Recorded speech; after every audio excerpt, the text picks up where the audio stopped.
Welcome to Party Girl Interrupted. This is the podcast about nightlife, identity, ambition, and what comes after when the party stops.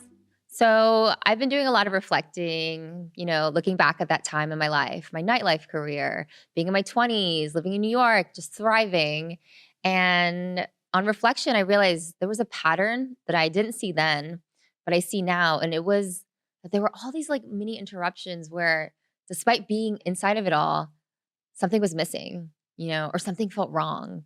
And a particular memory that stands out was a Vegas party. So a bunch of us New Yorkers had flown out for the opening of the Cosmopolitan in Vegas.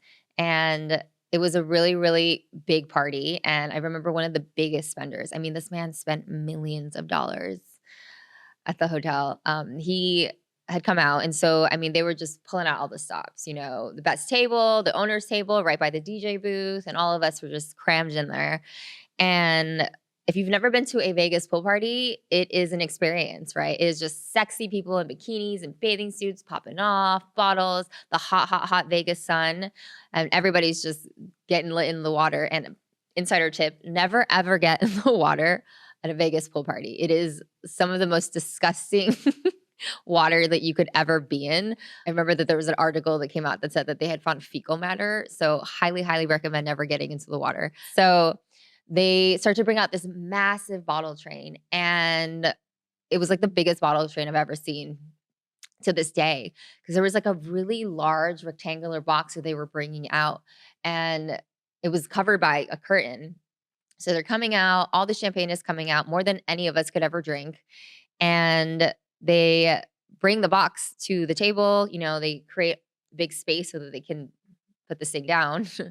And just as the DJ drops the bass, they pull up the curtain to reveal a fucking tiger.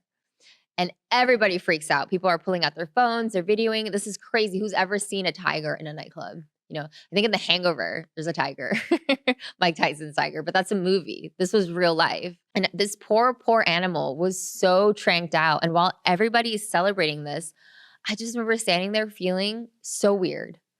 Like I felt so off about it. I was not celebrating. I was literally standing there and I just felt like it was so, so sad. And I started to cry. And I was standing next to one of the promoters. I remember he looked at me and goes, "Why are you crying? What's wrong with you?"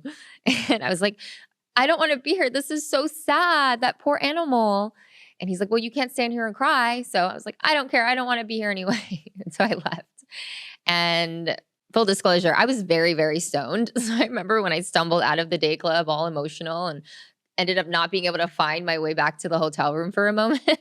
And I've said it a few times now already, but one of the strangest feelings is being surrounded by so many people in the chaos, in the excess, in the spectacle, and just still feeling so alone. Nothing was technically wrong that day, it was a great party. I mean, I don't know the legality of bringing that type of animal to a club, but a part of me was starting to realize, just because something looks crazy, feels exclusive, doesn't mean it actually feels good. And when I reflect on that, I ask myself, why did I stay in those environments if they didn't feel good? And in hindsight, with the wisdom I have now, I realize it's because it's what I knew. I started a nightlife career at 22 years old. I had to learn how to move through that world on my own. And I give myself a lot of grace and compassion when I look back at that time because I was young. I was still figuring it out. There was no handbook. I mean, there was a literal employee handbook.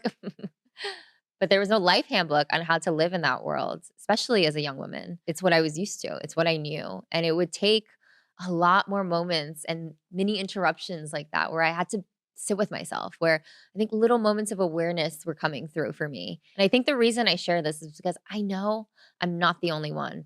I've lived a very specific version of this world, but I've met so many other people with their own versions, their stories of transformation, reinvention, identity shift, and what comes after it all. And that's what I want this podcast to be. I want it to be a place to talk about all of that stuff. So if you've ever felt that disconnect, if you've ever felt that misalignment, the questioning of what do I do next? You're in the right place.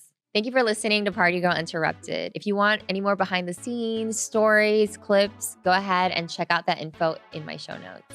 See you guys next week. This is Party Girl Interrupted.